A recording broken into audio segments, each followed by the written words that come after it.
আল্লাহ নবী বলেন মিন আশরাতিস সাআ আন ইউরফা আল ইলম ওয়া ইয়াযহার আল জাহল ওয়া ফি রিওয়ায়াত আন ইউরফা আল ইলম ওয়া ইয়াকিল্লা আন ইউরফা আল ইলম ওয়া ইয়াযহার আল জাহল। যে কিয়ামতের আগে কিয়ামতের একটা আলামত হলো কিয়ামতের আগে ইলম উঠে যাবে এবং কোরআন সুন্নাহ সম্পর্কে মূর্খতার ছায়া হবে। বুঝতে পারছেন?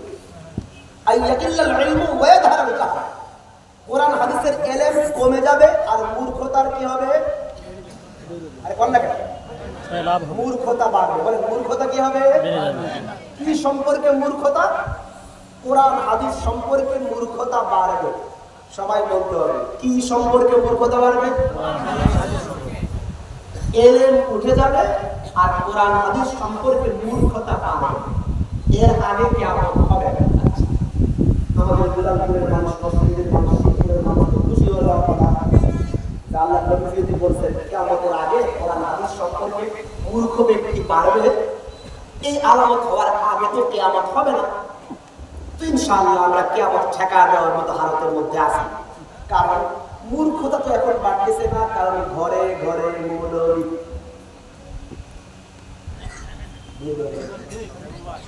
এই বলেন তো আলেম বাড়তেছে না কমতেছে? আর খারাপ করে আরে কমে না বাড়ে? মোল্লা কমে না বাড়ে? মুফাসসির কমে না বাড়ে? আল্লামা কমে না বাড়ে? 10 বছর আগে কোন মাহফিলের পোস্টারে হারিকেন দিয়ে খুঁজাও একটা আল্লামা পাওয়া যেত। এখন এক পোস্টারে 10 বক্তা কো সব আল্লামা। বুঝাইতে পারি ভাই? ঠিক না? আল্লামা শব্দের মাত্রা বলতে পারবে না, হেতেও আল্লামা। এই সমান আছে কি না? ভালো করে বুঝেন। এর মানে আমাদের ধারণা আরে আলেম বাড়তেছে, কোরআন সুন্নাহের বিজ্ঞ ব্যক্তি বাড়তেছে, মুফাসসির বাড়তেছে, মুফাসসির না চৌধুরী মুফাসসির বড় বড় মুফাসসির কমে না বাড়ে? আর মন খারাপ করে কোন কমে না বাড়ে? আপনার মনে হবে আচ্ছা নবী তো বলেছে কিয়ামতের আগে ইলম কমে যাবে, এরপরে কিয়ামত হবে। হুজুর আমরা নিশ্চিত কিয়ামত বহুত দূরে, কারণ এখন তো আলেম বাড়তেছে, ঘরে ঘরে আর এলাকায় এলাকায় আলেম। আর এই এলাকা মাহফিল আল্লামায় ভরা পোস্টারে মুফাসসিরে কোরআন, বড় মুহাদ্দিস আল্লামাতুদ দাহর, সময়ের সেরা ব্যক্তি, বক্তার বাপ, আলেমের বাপ। এর মানে কিয়ামত ঠেকা দিবেন না? এই সামরার কান না দিলের কান দিয়ে শুনেন। নবী বললেন কিয়ামতের আগে কোরআন সুন্নাহের আলেম কমে যাবে, আল্লাহ ইলমকে উঠায় নিয়ে যাবেন, মূর্খতার ছায়া হবে। মানে সহিহুল বুখারী হাদিস নাম্বার 100 আল্লাহ নবী বলেন ইন্নাল্লাহ লা ইয়াকবিদুল ইলমা ইনতিজাআন ইয়ানতাজিউহু মিনাল ইবাদ। আল্লাহ নবী বলেন তোমরা কি মনে করছো আল্লাহ ইলম তোমাদের সিনার ভিতর থেকে টাইনে বের করে নিয়ে যাবে? তোমরা কি মনে করছো তোমাদের মোবাইল থেকে তোমাদের কোরআনের অ্যাপস, হাদিসের অ্যাপস সব ডিলিট করে দিবেন? তুমি কি মনে করছো তোমার লাইব্রেরির সমস্ত কিতাবের ইলম আল্লাহ উঠায় নিয়ে যাবে? না না, আমরা দেখি ইলম বাড়তেছে। আরে আমার মোবাইলের অ্যাপসে 16,000 কিতাব আছে, 16,000 কিতাব। ইলম তো বাড়তেছে। আল্লাহ নবী বলেন ইলম বাড়ার অর্থ বুঝো, ভালো করে শোনো। ইন্নাল্লাহ লা ইয়াকবিদুল ইলম ইনতিজাআন ইয়ানতাজিউহু মিনাল ইবাদ। নিশ্চয়ই আল্লাহ তোমাদের সিনা থেকে, তোমাদের কিতাব থেকে ইলমকে টেনে বের করে নিয়ে যাবেন। না না, ইলম কিতাব থেকে উঠে যাবেন, ইলম সিনা থেকে উঠে যাবেন। আচ্ছা তাহলে ইলম কমবে কেন? ইলম কমবে কেন? আল্লাহ নবী বলেন শুনো, ওয়ালাকিন ইয়াকবিদুল ইলমা বিকবযিল উলামা।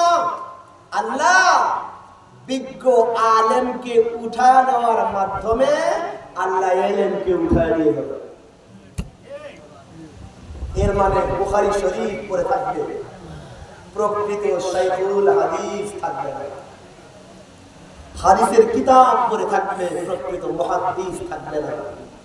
আরে কোরআন পড়ে থাকবে, কোরআনের প্রকৃত মুফাসসির কোরআন থাকবে না। বুঝে আরে কিতাবে ইলম পড়ে থাকবে, আলেম থাকবে না। হ্যাঁ মোল্লা হবে, সার্টিফিকেট দাঁড়ি হবে, আলেম না। আরে আলেম হলে আলা জিনিস। হাকিম উম্মত মুজাদ্দিদুল মিল্লাত আশরাফ আলী থানভী রাহমাতুল্লাহ নিজে লিখেছেন আমি আবার নিজেকে কখনো আলেম মনে করি না, আমি তো তালিবুল ইলম মনে করি। থানভী রহমাতুল্লাহ বলেন যে আমার নিজেকে আলেম মনে করি না, আর আমার মতো সলিমউদ্দিন কলিমউদ্দিন রহিমউদ্দিনরা নিজেকে আল্লামা মনে করে বসে আছে। বুঝেন বুঝেন, আল্লাহ নবী বলেন আল্লাহ প্রকৃত কোরআন সুন্নাহর আলেমকে উঠায় নিয়ে যাবেন, প্রকৃত শাইখুল হাদিস ঘুমিয়ে চলে যাবে, কবরে চলে যাবে। আল্লামা আজিজুল হক থাকবে না, হ্যাঁ বুখারী থাকবে।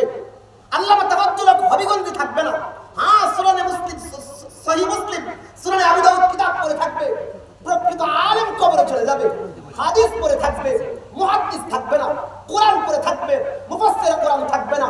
কিন্তু মানুষের কোরআনের তাফসীর দরকার, মানুষের হাদিসের দরজ দরকার। এরপরে